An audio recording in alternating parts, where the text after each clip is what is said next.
Katanya maka makruh bagi makmum tertunggal daripada saf sejenisnya. Dengan maknanya sekiranya kalau dia itu berdiri seorang diri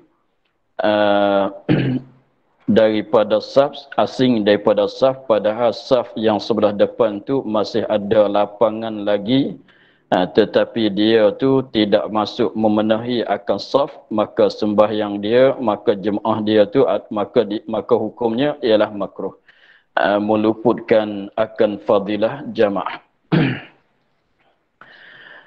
Dan juganya makruh di sininya dikatakan makruh pada tak kiralah pada permulaan sembahyang ataunya di tengah-tengah sembahyang. Dengan maknanya kalaulah permulaan sembahyang tu dia dah tertunggal daripada saf sejenisnya, maka makruh semenjak di awal lagi. Dan begitu juga kalau di tengah-tengah sembahyang. Dengan maknanya ketika dia mulai sembahyang dia tidak tertunggal lagi. Tetapi apabila tengah-tengah sembahyang itu dia jadi tertunggal. Dengan seperti kita katanya ketika dia di dalam permulaan sembahyang dia duduk di dalam saf, dia berdiri di dalam saf. Tetapi apabila tengah-tengah dia sedang sembahyang, dia hundur ke belakang, berdiri seorang diri di belakang, lepas pada saf. Maka itu pun makruh juga.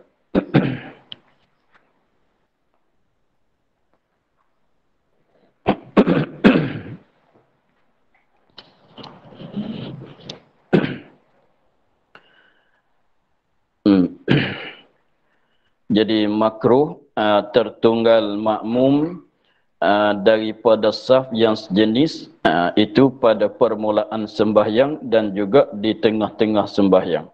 Jadi pendek katanya mulai daripada awal sembahyang sehingga akhir sembahyang dimakruhkan bagi dia tertunggal, dimakruhkan di atas dia tertunggal daripada saf yang sejenis dengan dia. Dengan maknanya kalau saf tu orang lelaki, mesti orang lelaki memenuhkan safnya. Kalau orang perempuan, mesti memenuhkan saf perempuan. Itu dikatakan sejenis, mana orang lelaki satu jenis, orang perempuan satu jenis. Maka jika menyelangi beberapa saf,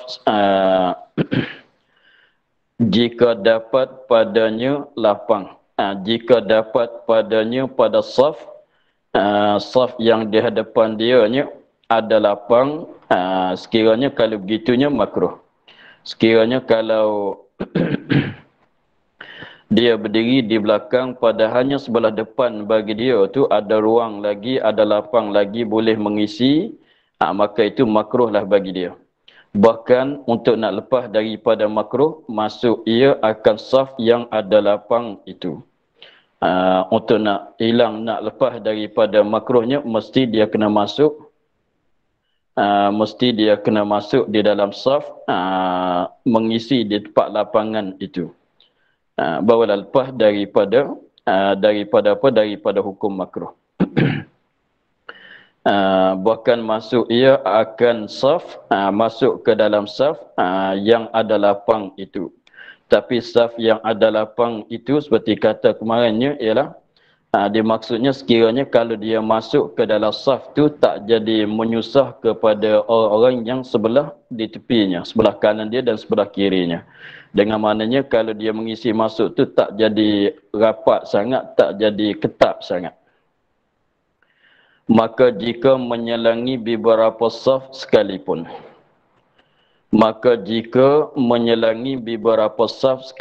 maknanya saf yang depan-depan pada dia tu, walaupun bukan saf yang depan dia sangatlah, saf yang kedua di depan dia, saf yang ketiga sebelah depan dia tu ada kosong, ada lapang, maka makruh dia berdiri di belakang. Kerana taksir mereka itu makmum dengan meninggalkan lapang itu. Jadi maknanya apabila kita datang sebelah belakang, kita tengok di depan tu ada ruang, ada kosong, ada lapang, mesti kita kena mengelak-mengelak untuk nak mengisi di saf yang walaupun jauh daripada kita sekalipun. Kerana makruh jamaah bagi tiap-tiap mereka yang duduk di bawah saf yang ada lapang itu. Itu maksudnya. Contohnya, kalaulah kita katanya sembahyang di dalam masjid itu 10 saf masalah. Saf yang sembahyang di suatu tempat itu 10 saf masalah. Habis itu saf yang pertama ada lapang muat lagi untuk seorang. Muat lagi untuk seorang. Saf yang pertama tu kita katanya sembahyang di dalam suatu masjid itu 10 saf. Kemudian saf yang pertama ada lapang lagi, muatlah untuk nak berdiri satu orang lagi. Maka kira katanya saf yang kedua, orang yang ada dalam saf yang kedua, yang ketiga sampai saf yang ke-10 itu makruh kesemuanya. Dengan kerana tidak mengisi orang yang di belakang, orang yang saf yang kedua, yang ketiga tu tidak mengisi di tempat lapang pada saf yang pertama. Sebab tu kalau kita datang di akhir, kalau kita datang tu tengok saf yang pertama ada lapang lagi, mesti kita kena mengelak-mengelak untuk nak sampai kepada saf yang pertama, sekiranya kalau tidak ada kesusahan yang sangat. Sebab apa? Sebabnya kalau ada saf di depan, suatu saf, kalau ada ruang, ada kosong, ada lapang di saf yang kedua, maka makruh bagi orang yang ada, orang makmum-makmum yang ada di saf yang ketiga, yang keempat, yang kelima hingga ke belakang tu makruh kesemuanya. Sebab salah bagi mereka tidak mengisikan di tempat kosong itu. Tetapi kalau masjid yang besar sangat seperti masjid negeri itu, sekiranya kalau sebelah kanan imam, sebelah hujung sebelah kanan imam tu ada ruang lagi, ada lapang lagi, tetapi makmum yang saf yang kedua, yang sebelah kiri, yang jauh-jauh pada imam tu tak mengapalah, sebab susah bagi mereka nak mengisikan. Tetapi di atas mereka yang betul dengan tempat lapang itu, yang berbetulan dengan saf yang ke bawah ni tidak mengisikan di tempat lapang itu, maka adalah hukumnya makruh. Makruh kesemuanya bagi mereka yang di belakang. Salah mereka tidak mengisikan di tempat yang lapang. Sebabnya kalau saf yang pertama belum penuh lagi, maka hak bagi orang yang di saf di belakang-belakang tu mengisi akan saf yang pertama. Dia hukumnya begitu. Maknanya tapi dia tak jadi wajib lah. Dia tak jadi wajib. Hanya sunat saja. Jadi maknanya sekiranya kalau bagi saf yang pertama tu ada kosong lagi, maka saf di belakang tu ditutupi atas mereka sebagai tutupan sunat untuk nak dapat fadilah jemaah mengisikan di tempat kosong. Bukan saf yang di belakang tu saja, saf di belakang-belakang lagi. Bukan kalau katanya saf yang pertama ada lapang, salah kepada saf yang kedua saja, bukan. Jadi mana salah tu, salah bagi saf yang kedua, yang tiga, yang keempat, yang terus sampai ke belakang lah. Sekiranya kalau duduk, sekiranya kalau mereka tidak mengisi.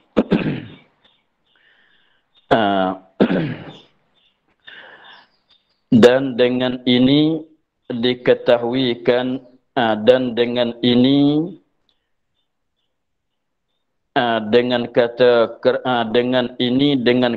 kerana makruh jamaah bagi tiap-tiap mereka yang duduk di bawah saf yang ada lapang. Kerana inilah diketahui akan dhaif perkataan. Diketahui akan dhaif perkataan mereka, yakni ulama. Mereka yakni ulama fiqh yang berkata tidak luput fadilah jamaah di sini. Dia katanya tidak meluput fadilah jamaah di sini kecuali kerana uzur. Ada sekat tu dulu. Dhaif perkataan mereka yang berkata tiada luput fadilah jamaah di sini. Pada masalah saf yang sebelah hadapan ada lapang, saf yang ke bawah ini tidak makruh. Setengahnya kata begitu. Padahalnya yang sebenar yang sahihnya sekiranya saf yang sebelah depan itu ada lapang, maka makruh bagi kesemua makmum-makmum yang ada di bawah di saf yang sebelah bawah. Sebab ditutup di atas semua mereka yang ada saf yang sebelah bawah itu mengisikan di tempat kosong. Sebab dia memanglah ada setengah-setengah tu dia katanya kalau jauh contohnya saf yang pertama tu ada lapang, maka salah kepada saf yang kedua, saf yang tiga tak salah. Ada juga yang kata begitu. Tetapi kalau yang sahihnya sekiranya kalau saf yang pertama masalah ada lapang lagi, maka salah bagi kesalahan itu, kesalahan bagi semua mereka yang ada pada saf yang kedua, yang ketiga hingga seterusnya hingga ke belakangnya. Begitu. Sekiranya kalau senang untuk nak berjalan, untuk nak mengisi di tempat kosong itu. Kecuali malaikat kerana uzur, tak boleh nak mengisikan di tempat kosong seperti waktu panas dengan masjid haram, yakni di masjid haram. Maka tiada makruh dan tiada taksir. Malaikat dengan sebab ada uzur tak boleh nak memenuhkan saf. Seperti kalau masjid haram musim panas, sembahyang zuhur, sebab kita maklum bahawa Masjid Haram itu tidak ada bumbung di halaman tawaf tu. Di halaman tawaf itu dia tidak ada bumbung, tidak ada lindungan, tidak ada bayangan. Waktu musim panas, maka kalau kita duduk di situnya, membawa kepada tidak khusyuk sebab waktu tu musim panas cahaya matahari. Itu bolehlah tak mengisi di tempat kosong. Begitu juga kita katanya di tempat kosong itu, di saf yang pertama ada kosong. Ada kosong tu sebab ada tai cicak masalah. Tak boleh nak duduk di situ. Artinya lantai dia tu basah masalah. Dengan sebab terpiah air hujan masalah, di lantai itu basah.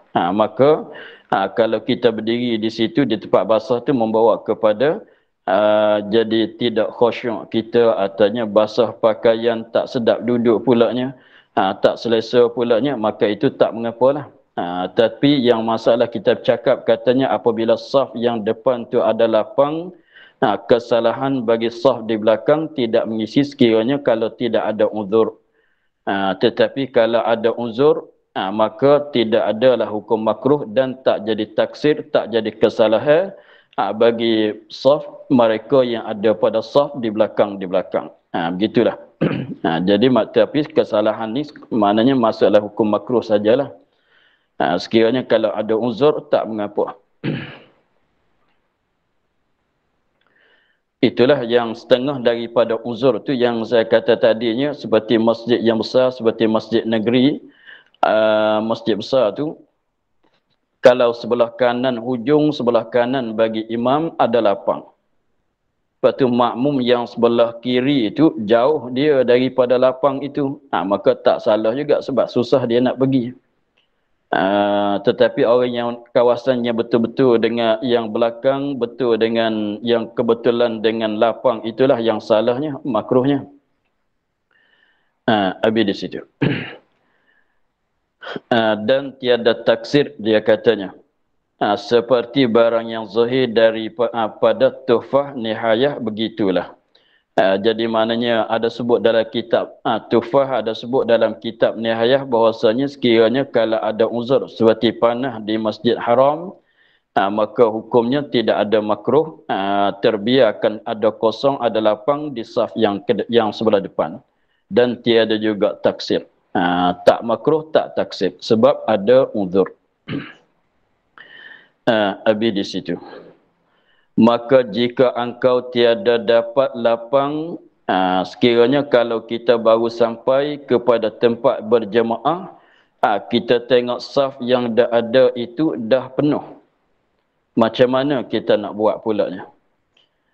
Saf dah penuh, kita nak mengisi pun tak boleh nak mengisi sebab dah jadi ketat. Sekiranya kalau kita isi, masuk mengisikan di dalam di tempat yang di dalam saf yang sudah penuh tu membawa kepada jadi masyakkah, jadi kesusahan untuk nak berdiri. Sebab jadi berselisih bahu-bahu pula. Sebab yang naknya bahu ke bahu. Tak jadi bertindih antara bahu ke bahu. Jadi maknanya maksudnya apabila kita baru datang saf tu dah penuh, tak bolehlah kita nak mengisi masuk, nak seli masuk di dalam saf itu. Maka cara mana kita nak buat pula? Maka jika engkau tiada dapat lapang pada saf, maka hendaklah engkau tarik akan seorang yang merdeka daripada saf yang tiga orang atau lebih, yang engkau harapkan ia mengikut tarik engkau. Lagi engkau sudah takbiratul ihram. Alhasil 4 syarat.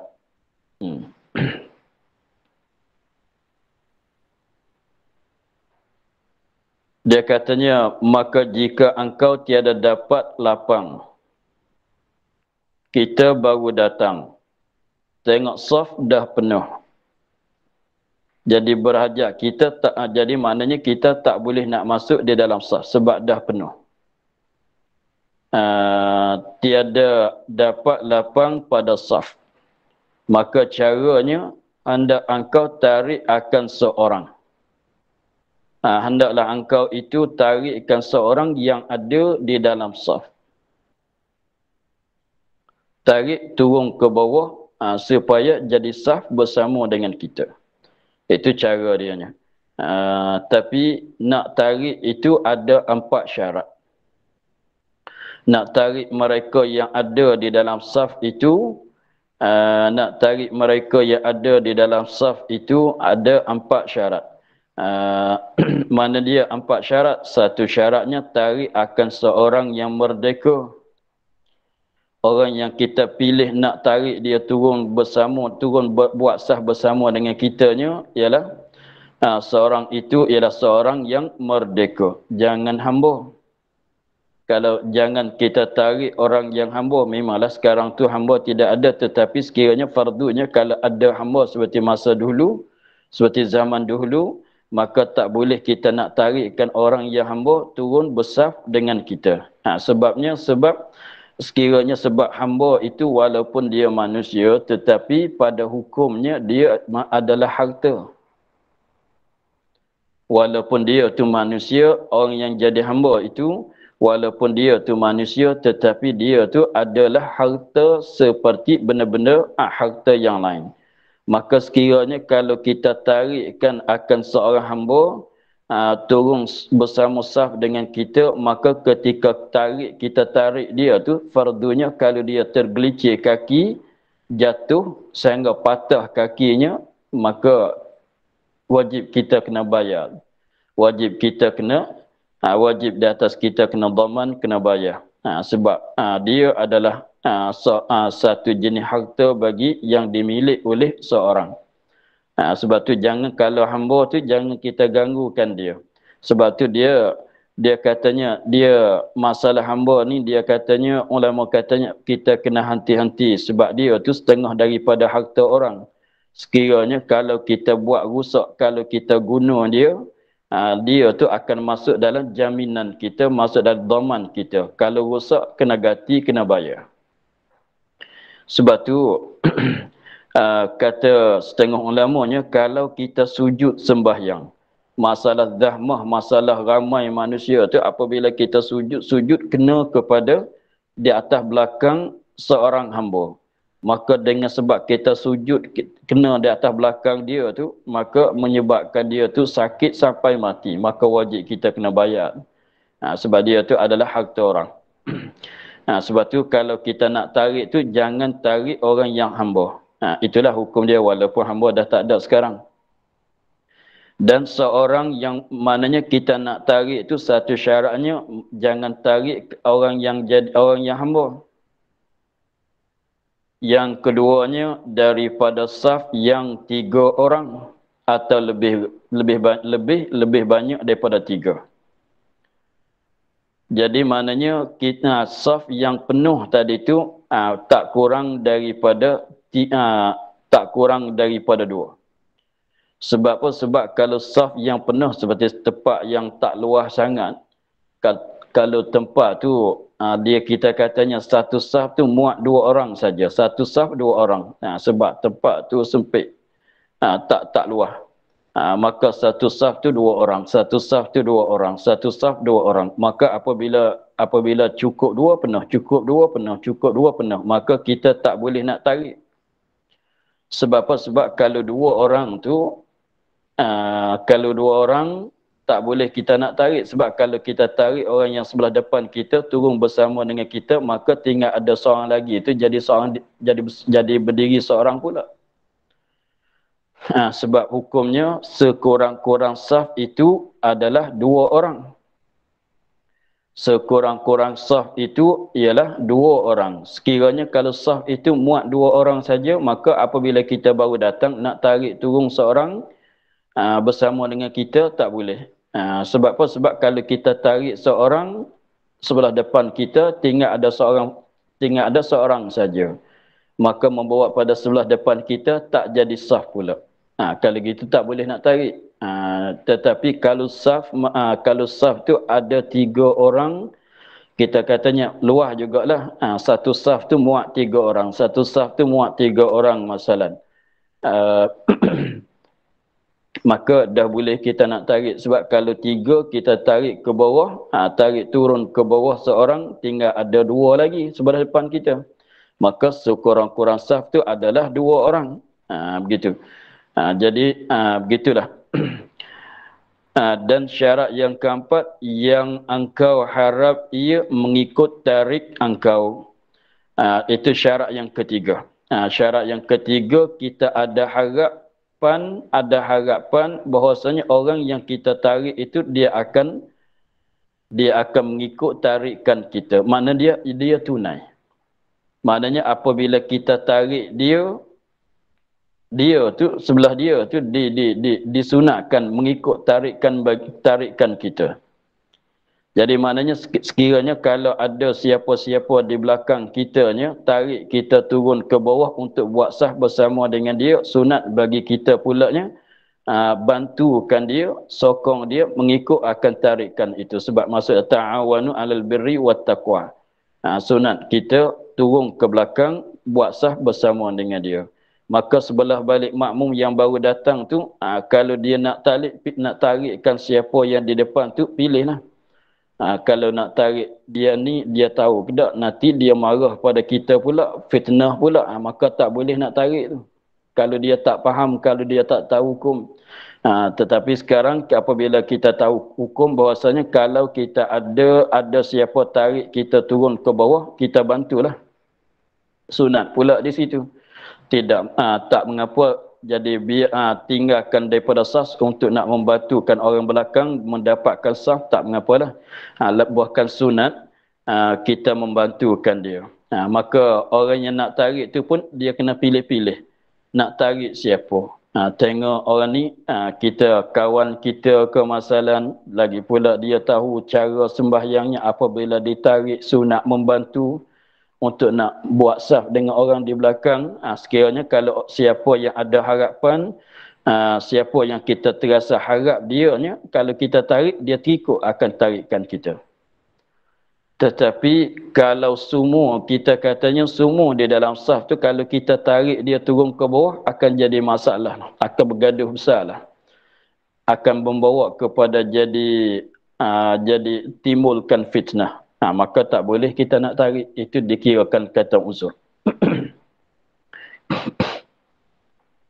Dan syarat yang keempat, engkau sudah takbiratul ihram. Jadi kita nak tarik orang yang saf di depan kita turun bersama dengan kita, turun buat saf bersama dengan kita tu, syarat kita dah mulai takbiratul ihram. Mana kita dah masuk di dalam sembahyang. Jangan sebelum, kalau sebelum tu makruh. Nah, jangan kalau sebelum takbiratul ihram, sebelum masuk dalam solat itu adalah hukum makruh. Sebab apa? Sebelum tak boleh. Sebab sah ni sah sembahyang. Sah sembahyang. Kalau belum sembahyang, kita tak kira kata jadi sah lagi. Sebab kita dah cakap katanya, saf itu terdiri daripada dua makmum yang sembahyang. Dua makmum. Makmum tu mana orang sembahyang yang jadi makmum. Mana belum pada kita mulai takbiratul ihram, kita belum masuk dalam sembahyang lagi. Apabila kita belum masuk dalam sembahyang lagi, tak perlu kita kepada saf. Orang yang perlu pada saf orang sembahyang. Sebab tu syaratnya kita nak tarik orang yang di belakang tu ketika kita mulai takbiratul ihram lebih dulu. Seperti kemarin tu apabila makmum datang sebelah kiri, makmum yang kedua, seorang yang kedua datang tu dia berdiri sebelah kiri, tetapi berdiri sebelah kiri selepas dia berdiri sebelah kiri barulah dia tu takbiratul ihram. Selepas pada takbiratul ihram sebelah kiri, undur ke belakang. Jangan undur ke belakang belum pada takbiratul ihram. Itu masalah kemarin. Jadi maknanya berajak kepada sah ni apabila kita dah di dalam sembahyang. Sebab tu dia kata habis di situ. Maka di sini dia katanya alhasil 4 syarat. Syarat bagaimana? Syarat bagi kita nak tarik orang yang sebelah depan untuk turun buat sah bersama dengan kita tu hasilnya ada 4 syarat. Yang pertama, kita pilih orang yang merdeka untuk nak tarik. Yang syarat yang keduanya, di dalam saf yang depan itu tak kurang daripada 3. Dan orang yang kita hendak tarik itu, kita ada harap bahasanya kalau kita tarik, dia akan akan tarikkan kita. Syarat yang keempatnya, kita mesti takbiratul ihram, mesti masuk dalam sembahyang lebih dulu. Begitu. Itulah 4 syarat. Maka apabila cukup 4 syarat tu, kita pun takbiratul ihram sudah, kita tarik orang di belakang, orang di depan kita turun buat saf bersama dengan kita. Maka apabila dia turun buat saf bersama dengan kita, jadi saf yang di depan tu ada lapang lah. Muat lagi lah seorang lagi tu. Maka di situ terbiarlah. Biar kosong begitulah. Sekiranya kalau ada orang lain yang datang pula, maka dia tak boleh saf dengan kita. Dia kena masuk mengisi di tempat lapang yang sebelah depan bagi kita. Contohnya, kita baru datang. Dalam jemaah itu ada 4 saf. Ada 4 saf dah penuh. Apabila kita datang tu, kita tarik orang yang ada di dalam saf yang keempat. Turun buat saf dengan kita. Maka apabila salah seorang daripada orang yang di dalam saf itu, salah seorang daripada orang yang ada dalam saf yang keempat itu yang turun buat saf dengan kita, maknanya ada lapang muat lagi satu orang tu. Maka orang yang ada di dalam saf yang keempat tu jangan bergerak. Jangan mengisi. Biar kosong begitulah. Biar kosong begitulah. Mudah-mudahannya ada siapa-siapa yang baru datang lagi, dia akan masuk dalam saf yang 4. Tak boleh nak buat saf yang kelima bersama dengan kita. Ni orang yang baru datang. Begitulah.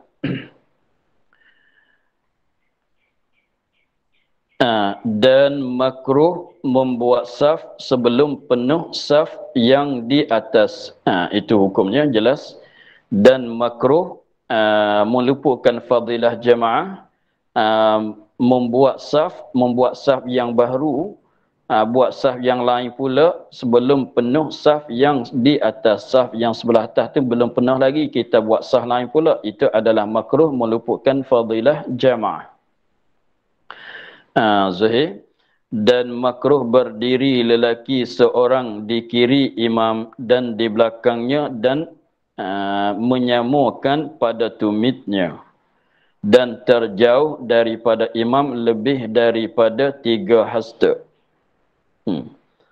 Ini pun makruh meluputkan fadilah jamaah juga. Dan makruh berdiri lelaki-lelaki yang lelaki, dan makruh berdiri lelaki yang seorang di kiri imam. Sebab yang sunat bagi seorang lelaki berdiri di mana? di sebelah kanan. Begitu juga ni dia dalam kitab ni tu tak sebut, tidak cerita tu masalah kalau makmum tu perempuan, imam pun perempuan, tu dia tak ada sebut di sini. Kita tengok sikit.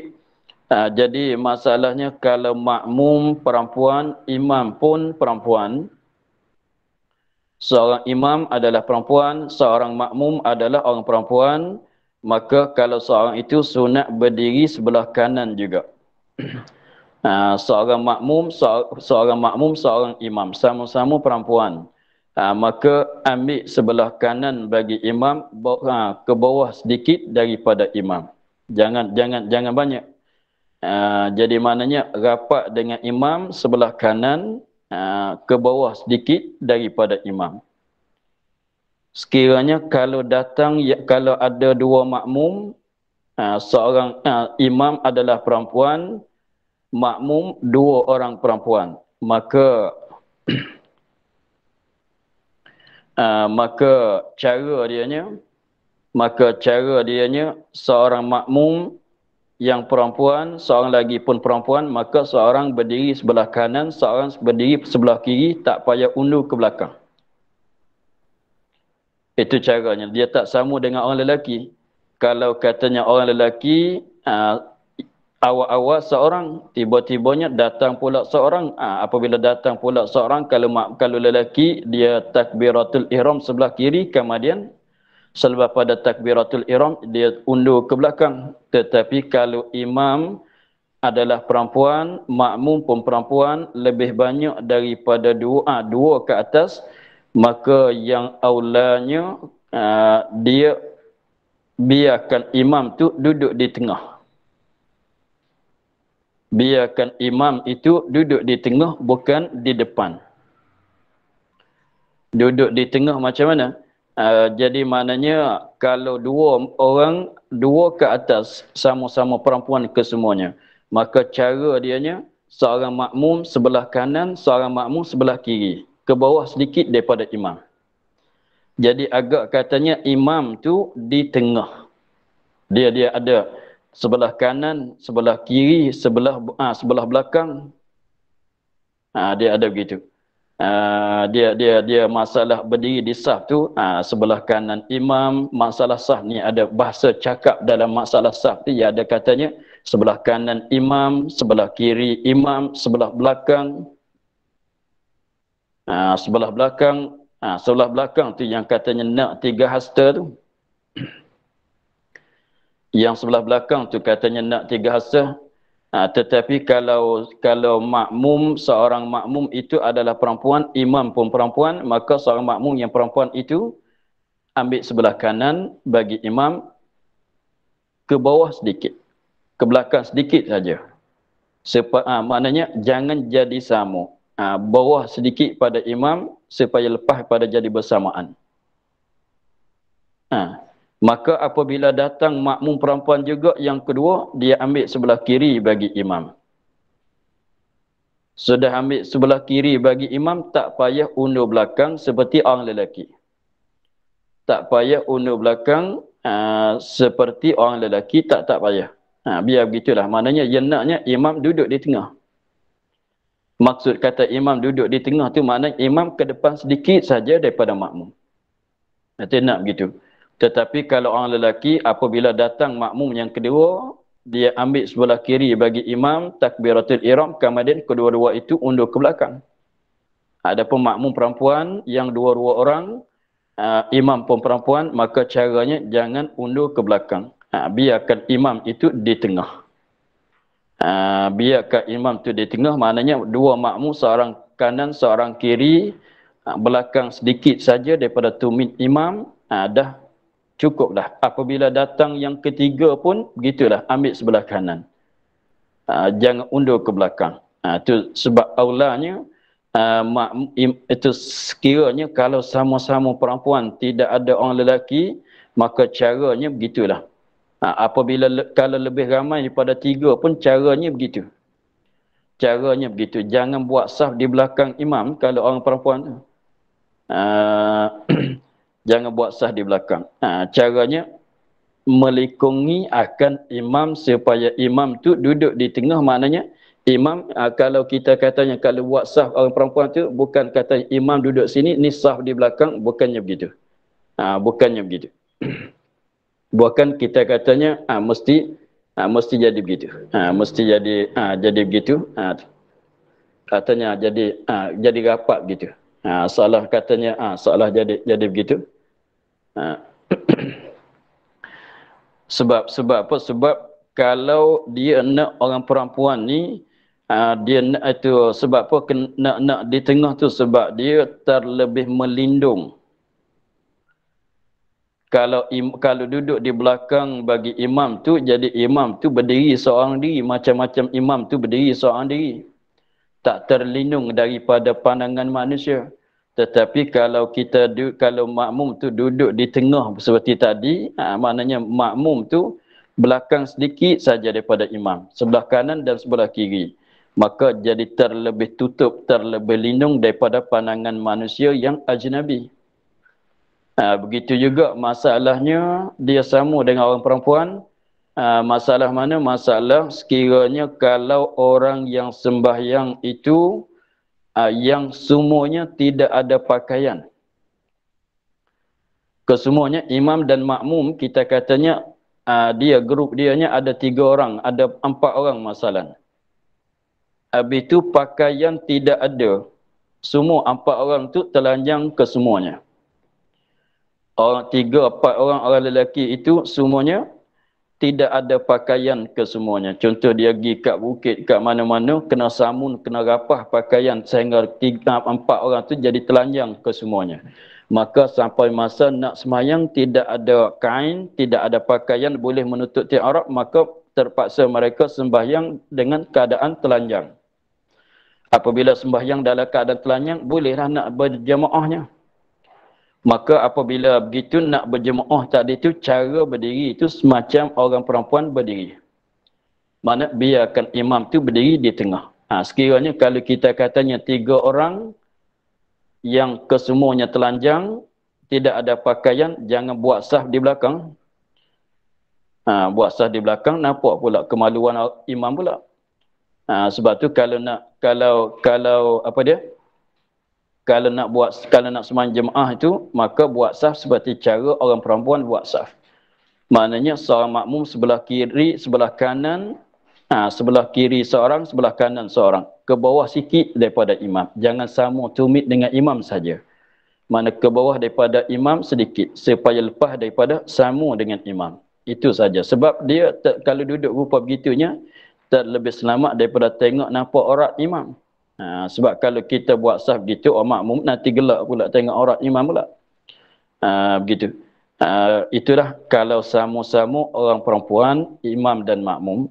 Sama juga. Jadi maknanya masalah orang lelaki, kalau kesemuanya orang yang telanjang, tidak ada pakaian, cara buat safnya seperti cara buat saf oleh orang perempuan yang kesemuanya. Tetapi kalau imam lelaki, makmum adalah orang perempuan, maka terlebih aulanya di belakang. Aulanya di belakang. Begitulah.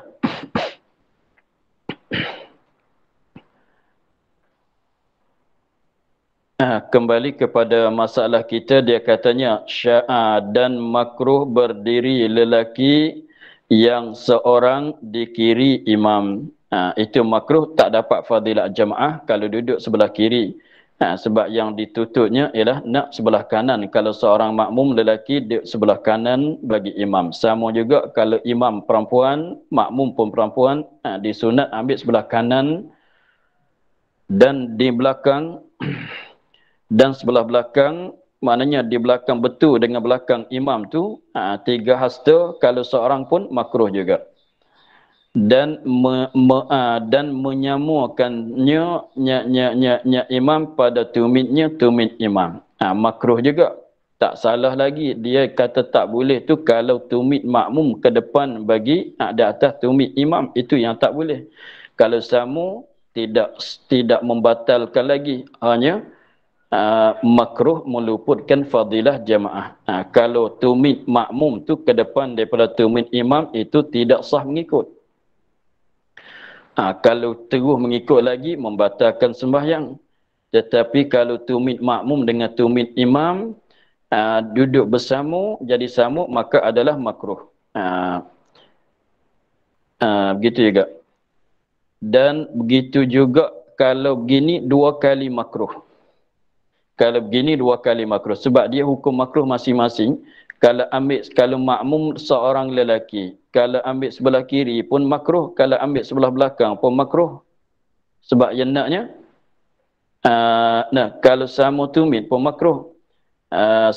Sebabnya yang naknya sebelah kanan ke bawah sedikit daripada imam. Lepas tu kalau rupa begini dia akan jadi 2 kali makruh. Dia duduk sebelah kiri, dia makmum seorang lelaki. Duduk sebelah kiri sama tumit dengan imam, 2 kali makruh. Satu makruh sebab dia ambil sebelah kiri. Satu makruh pulaknya sebab tumit tu dia sama dengan tumit imam, jadi 2 kali makruh. Dan terjauh daripada imam lebih daripada 3 hasta. Ini bukan masalah seorang lelaki. Bukan makmum seorang. Makmum apabila 2, 3 ke atas, belakang daripada imam lebih jauh daripada 3 hasta, maka adalah makruh. Meluputkan fadilah jamaah juga. Dan sunat bahawa tiada lebih daripada 3 hasta antara imam dan saf awal. Sunat bahawa tiada lebih daripada 3 hasta antara imam dan saf awal. Jarak di antara imam dan saf awal itu jangan lebih daripada 3 hasta. Kira di saf, bukan kira di seorang-seorang. Sebab kalau saf yang pertama tapi sebelah hujung, dia jauh lah daripada imam, tapi kira saf. Jadi kira katanya kalau safnya begini, safnya begini, maka makmum dengan imam, makmum dalam saf yang pertama dengan imam tu jangan lebih daripada 3 hasta. Bukan kira katanya orang di sini dengan imam. Bukan kira begitu. Kira katanya imam dengan saf tak lebih daripada 3 hasta. Lepas tu, kalau 3 hasta tu kira 3 hasta orang yang duduk di belakang imam. 3 hasta bagi saf yang pertama ialah kira dia orang yang di belakang imam. Maknanya orang yang duduk di belakang imam tu, makna salah seorang makmum yang duduk dalam saf yang pertama yang betul dengan belakang imam tu kita ukur katanya 3 hasta. Lepas tu yang tepi-tepi dia sama. Yang tepi dia tu sama. Maka jauh dalam saf yang pertama tapi sebelah hujung dengan imam tu dia kata lebih jauh pada 3 hasta. Kalau tidaknya kena likung imam pulaknya. Kena buat likungan pada imam pulaknya. Kira katanya 3 hasta tu kira dengan orang yang di belakang bagi imam. Lepas tu yang lain pada orang yang di belakang tu betul dengan dia. Betulkan saf dengan dia. Maka walaupun kita ambil saf yang pertama, kita betul dengan orang di belakang pada imam, tak lebih daripada 3 hasta, maka kira katanya dah dapat sunat. Itu dapat sunat. Kira begitu. Kalau kita katanya seperti masjid negeri itu, kita orang di belakang imam tu tak lebih daripada 3 hasta. Lepas tu kita duduk hujung sebelah kanan. Maka kira katanya kita tak lebih jauh daripada imam 3 hasta juga. Sebab kita turut barisan orang yang di belakang bagi imam. Kira begitu. Kira gitu. Kira katanya kita dekat dengan imam juga. Begitulah. Tak jauh pada imam, lebih pada 3 hasta. Itu kira di saf, bukan kira di seorang. Jadi imam dengan saf yang pertama, bukan dengan orang-orang yang ada di dalam saf yang pertama. Sebab kalau kira di seorang-seorang yang ada dalam saf yang pertama, kalau duduk sebelah hujung, masjidnya besar, lebih jauh daripada 3 hasta. Bukan kira jarak dia dengan imam. Kira saf yang pertama dengan imam tu tak lebih kira saf yang pertama, bukan seorang-seorang yang duduk dalam saf yang pertama. Kalau duduk sebelah hujung tu memanglah berapa ratus hasta nak sampai ke dia. Itu bukan maksudnya begitu. Dan sunat bahawa tiada lebih daripada 3 hasta antara imam dan saf awal. Itu nisbah saf awal. Dan antara tiap-tiap saf di belakangnya, belakang saf awal. Jadi saf awal dengan saf yang kedua, dengan saf yang pertama, jangan lebih pada 3 hasta. Saf yang ketiga dengan saf yang kedua, jangan lebih daripada 3 hasta. Katalah sampai beribu-ribu saf sekalipun.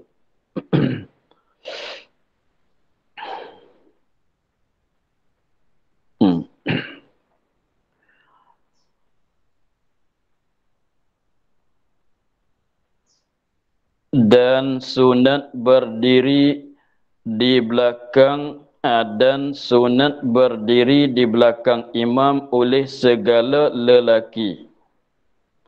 Kemudian jika sempurna saf mereka itu kanak-kanak.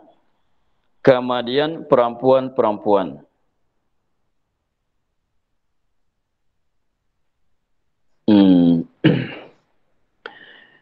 Ini cara aturan saf-safnya. Maka nampaknya masalah tu akan panjang lagi. Kita akhir di situlah lebih dulu. Kita akhir pada katanya dan sunat berdiri di belakang imam oleh segala lelaki-lelaki. Kita akhir di situ, insyaAllah kita sambung sehari lagi. Wallahu a'lam, walhamdulillahi rabbil alamin. أعوذ بالله من الشيطان الرجيم بسم الله الرحمن الرحيم الحمد لله رب العالمين والصلاة والسلام على أشرف الأنبياء والمرسلين وعلى آله وصحبه أجمعين اللهم افتح علينا فتوح العارفين ونور قلوبنا من نورك الكريم واجعل